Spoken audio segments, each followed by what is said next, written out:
yesterday we talked about different forms of meditation and mindfulness. And today we're going to present a few apps for your phone or for your other electronic devices that you can use to help you with the meditation or mindfulness practices. Before we start, I have a quick question. Oh, no. No, I mean, we're same topic. Right? Okay. You're app savvy. Uh-huh. This makes me nervous. It says there are over 1,000 to choose from. 1,000 apps, not 1,000 apps for meditation. No, probably 1,000 apps for meditation. Truly? Probably. There would be that many constructed. Sure. Yeah. Yeah. I mean, there's tens of thousands of apps. I know that you don't go to the app store very often. I'm saying you're app savvy. That's why I'm. Yeah. No, there's the apps are not easy to build. This is because you and I have talked about this. Apps are not easy to build. Correct. They're time consuming and they're expensive. And I'm thinking they have over 1,000 just for meditation. Okay. Yeah. Just wanted to make sure. Yeah. No. Certainly. And we're going to present a few today. Right. That there are some that are presented in this article. The link is in the show notes from Medical News Today. They have the five of the best meditation apps. Right. But we're also going to mention a few others that we like. Right. And they all kind of, they're all similar in some ways, and they're all a little bit different in other ways. Yeah, they have some common features, Right. but each one has a unique presentation. Right. So, and the reason that we're going to talk about apps is because,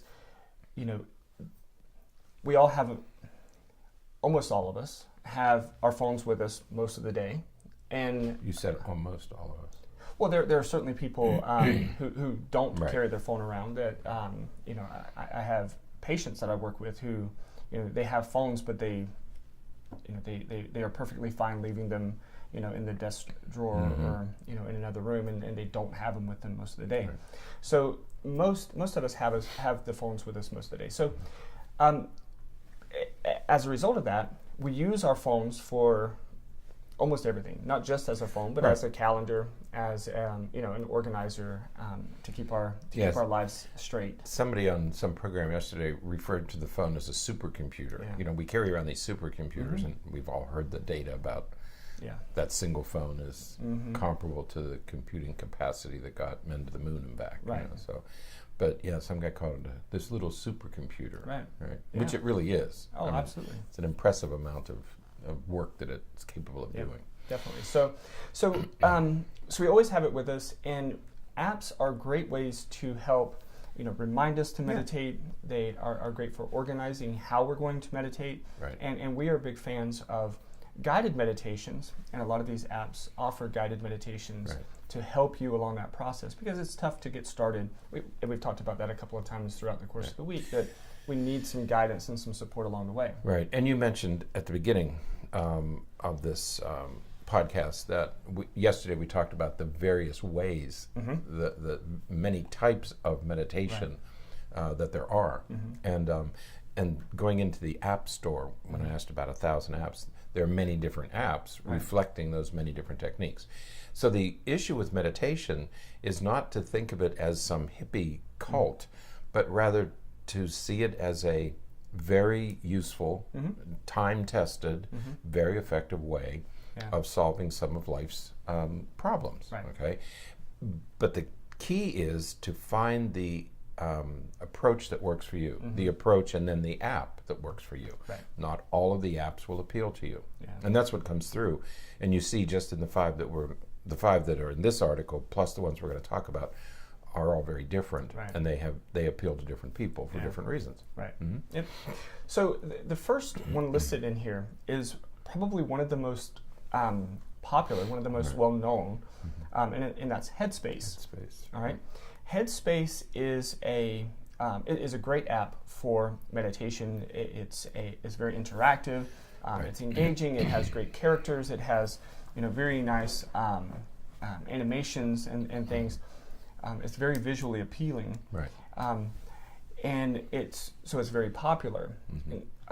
One of the challenges with it is that it costs. A lot of apps are free. Many of the other ones that we're going to talk about are free, but this one is one that has a cost associated with it. How much is it? It's $8. It says $7.99 or $8, per one-time fee? Because some of these don't specify. Right. It didn't specify. My recollection is, because I downloaded the app, my recollection is that it's a monthly fee. Okay, so it'll be $8 a Right, month. Because right. the other one of these, I'm going to get to another one, is $5. Right. But it's $5, and it specifies $5 a month. Right. Okay, so the costs aren't listed with each one of these, and sometimes this one just says for $7.99.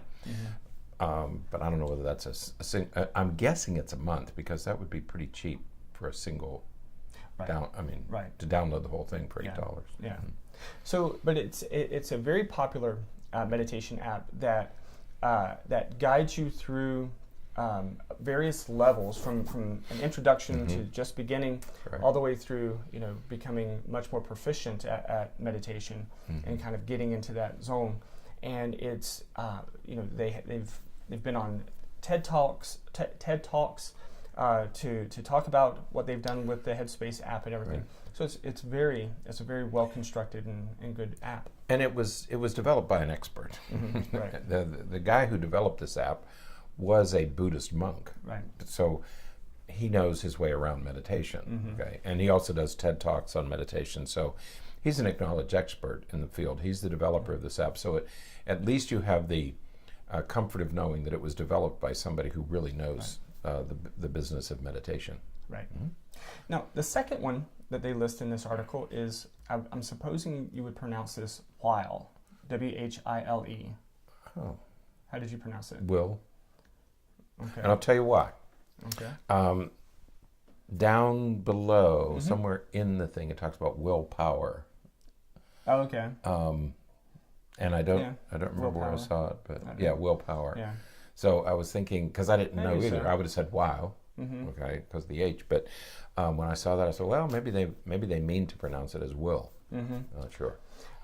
Willpower claims to be the meditation app for a happy workplace. That's right. This is more corporate company oriented. Right. This is clearly an app that was designed to improve productivity, workplace satisfaction, but mainly workplace productivity. And they mentioned some of the data. They got $300 billion in lost productivity and lost worker days because of stress. Right. And that 83% of people list work as the main source of stress. And after all, meditation is designed to relieve stress. Right. So where's it coming from? The workplace for 83% of us. Not for me. No. I love working with you. I look forward to coming here every day. I do. No, I do. I look forward to coming to work every day. No, I really do.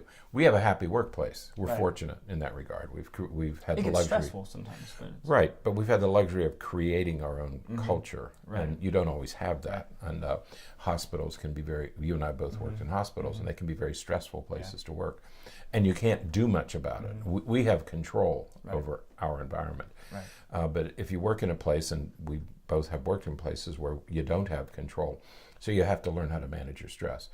So this was specifically designed for companies who are dedicated. And we talked about it earlier in the week that some companies are devoting resources for meditation for their employees. Yeah.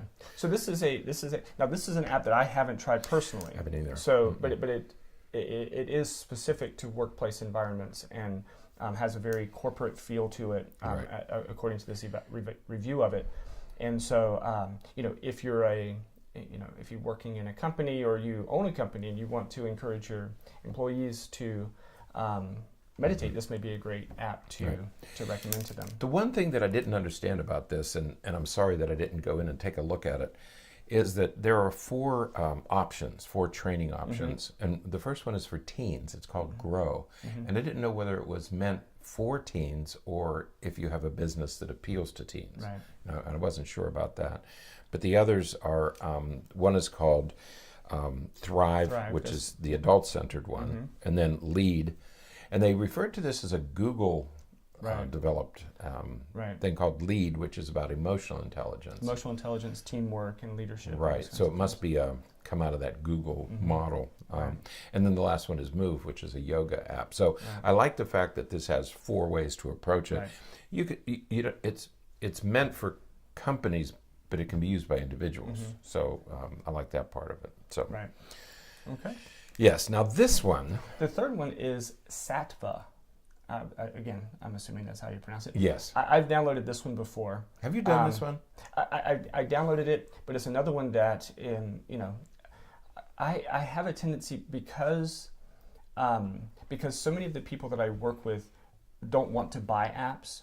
Whenever I get to an app and I download it and it gets to a point where you have to pay something, there's some in-app fees or something, I sort of stop there because many of the people that I work with aren't going to go that far. And so this is one that costs, that has a fee associated with it. If you want to go, that's it. If you want to go to the premium level, right, it costs $4.99 a month. But I think then it goes down and says for $1.99, you have access to some other things. You have access to some of it. But if you want to keep using it, it's $4.99 a month. And I'm guessing that these things probably cost somewhere between $5 and $8 a month, generally. That's just based on this information. Right. Did you use this one? A little bit.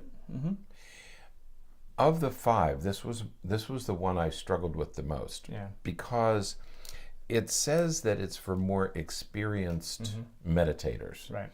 And it also has a leaderboard on it, which introduces a competitive. Right.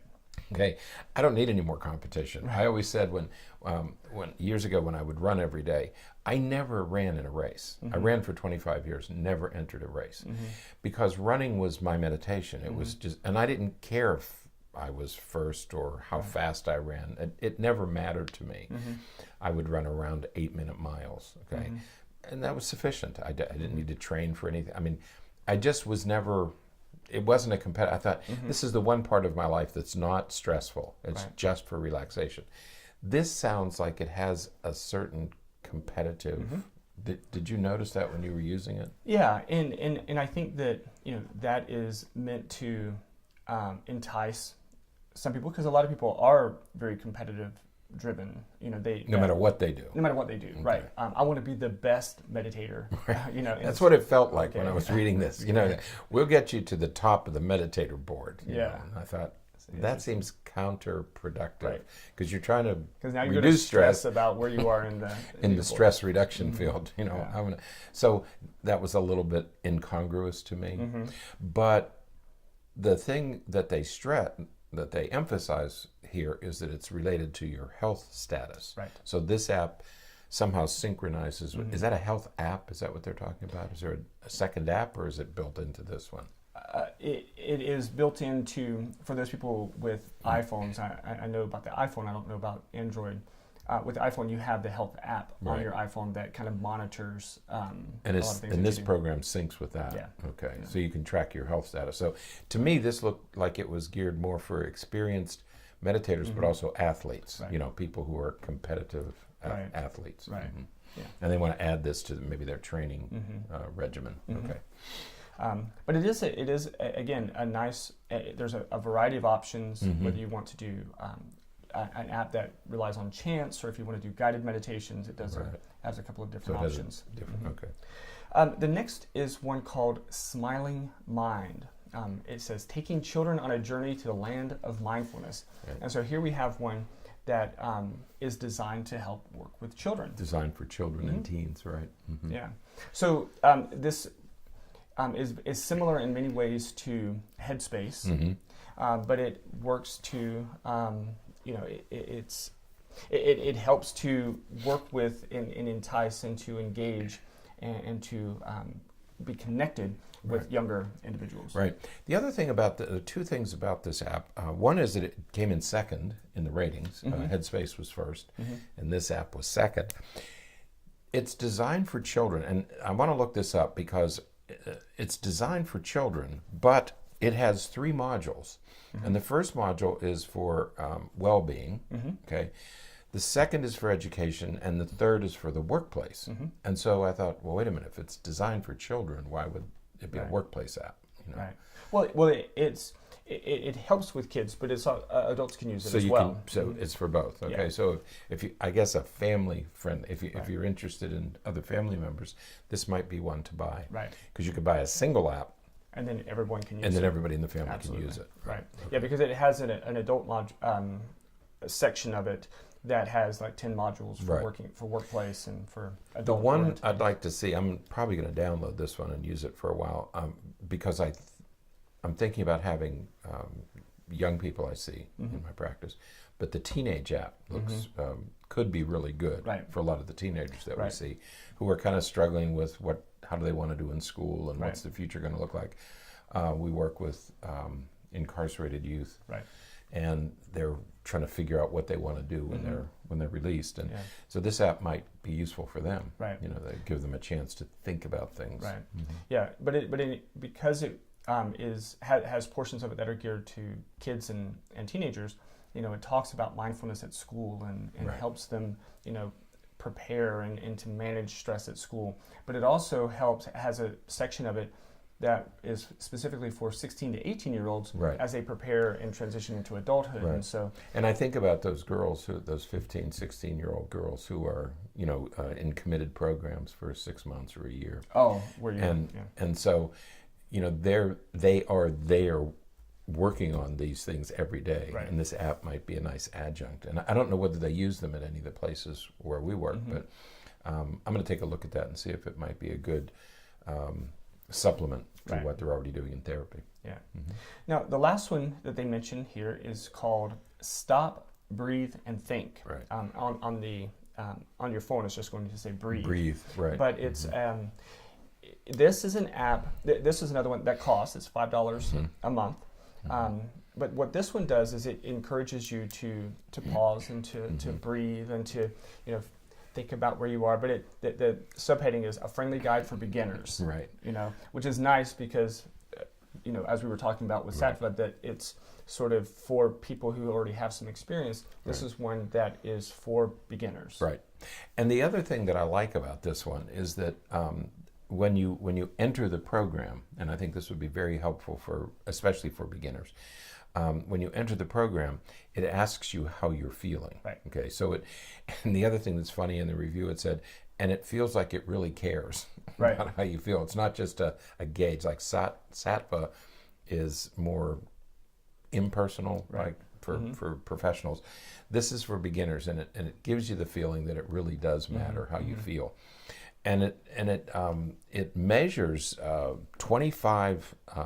It provides 25 meditations that are tailored to your needs. So once it figures out how you're feeling, then it selects an app, Right. or selects a module or a program based on how you're feeling. Right. So it's kind of a smart app, you know, because it gets to know you for over 35 different emotions, which is also impressive that they included that many.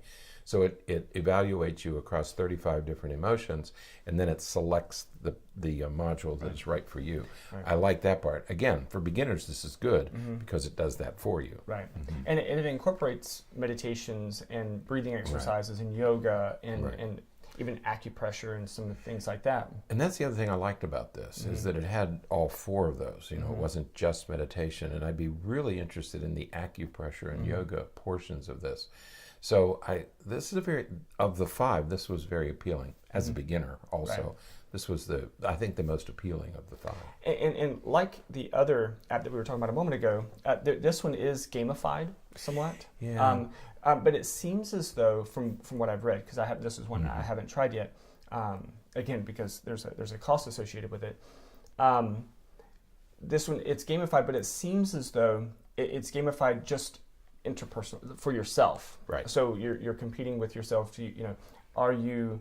You know, it evaluates you first, and then it puts you through you go through a session or something. Right. Then it evaluates you afterwards so that you can see if there's any progress and stuff. Right. And so it's gamified in that way so that you can see if your scores are getting better and that kind of thing. So. Right. Not necessarily fun. I mean, Right. game. It's more that you can track your progress, Right. whether you're improving or not. Exactly. This one does have a cost. It's $4.99 a month, okay, which is probably worthwhile because it's far less than going to a professional or going to a place. I don't know what the yoga places are typically, but More than that. $5 a month is not Right. a huge expense. Okay. Right. So it's probably worth it. Now, there are a few other apps that we want to mention. Right. because these are ones that we've tried and seem to be very good, and that some of the patients that we work with seem to like. Right. One that I often recommend is called Pacifica, Pacifica. And Pacifica is relatively new, but it is it's a beautiful app. I love the graphics visually. Yeah. And it works with you to, it's good for beginners because there's a lot of reminders and there's a lot of encouragement. There's a lot of different options from the image that you see on the screen to the sounds and music that's playing in the background. It has guided meditations. It's great for that beginning session, and it's, at least right now, I don't know if it always will be. It's free. It's free, right? And so that makes it very nice. Good app, no cost. Right. Which boggles my mind because I know how much work it takes to build these and how expensive it is to build them. Well, there's always they have advertisements, ads and stuff like that. If it's free, you're going to be There's always going to be. They're going to be intrusive ads. Right. But it's free. Yeah. Another one is called Calm. CALM. And that's another free app that's really good for beginners, and it's a very basic app that is just kind of directly gets you to it and helps with some guided meditations and help. And I have talked to people who use Calm, and they really like it. It's user friendly. They talk about it user friendly, and they just come to rely on it. So. Yeah, that's gotten good reviews from the people we know. Right. Now, the last one I'm going to mention is one called Pause, Pause. Right. Now, this one costs 99 cents, but it's just a one-time. Nope. Or one-time. A one-time fee. Yeah, see. And that's why I got that one because we can all do. 99 cents isn't too bad. Right. But this one is very different. Unlike the guided meditations and things like that, where you're popping in earbuds and you're sitting quietly and everything. Well, this one you can pop in earbuds and it has some music playing, but you're actually interacting with the screen. So there's a dot on the screen and you put your finger on it and you're kind of following it around. And there's a sort of a paint spill that you're kind of collecting, and it gets bigger and it covers your phone. But it is amazingly relaxing because it's sort of a mindless behavior, and you're just kind of focusing on the dot and you're not thinking about other things. And I got this one because there have actually been some research specifically with that app that's really promising as it relates to stress management. You mentioned following the dot, and yesterday we talked about doing things with your non-dominant hand. So it's so nicely constructed for that purpose, because what it does, remember, throughout the week we've been talking about the goal of meditation is to get you to the present, okay, so that you don't worry about the past or fret about the future. And here's this app which kind of impels you to engage with it. Well, as soon as you do that, now you're relieving your brain of all that noise, okay? So here's this silly little dot, okay? And you follow it around with I would start with my dominant hand, okay? But then you can use your non-dominant hand, which automatically allows you to do that, which we said yesterday was also very useful. So the beauty of these things is they set you up and make it, I don't want to say easy, because it's not easy to meditate, but it facilitates everything else you're doing. And you don't have to worry about, how do I do this? Other people who know a great deal about this, like the fellow who developed Headspace, was a Buddhist monk. He knows about this stuff, so use what he knows. Absolutely. You can always expand later, but start with that. Absolutely. So no excuse. There are plenty of other apps out there. So and what I always encourage you to do is try as many as you want. If you try one and it doesn't fit, if the voice that is trying to guide you through the meditation just doesn't feel right, try another one. But explore and see which ones, and invariably you will get to one that fits for you. So try some different ones. I'm going to try Pause this weekend. Yeah, I'm going to download it today. Might do it tonight, but I'm going to do it this weekend. Yeah, I think that's going to be my next venture. Good. You're very proud of me. Good job. I'm going to become app savvy. Not likely, but good boy. Until next time. I'm learning how to use Twitter. I did a tweet the other day to my daughter. She tweeted something to me, and I tweeted back, and I thought, feeling good about myself.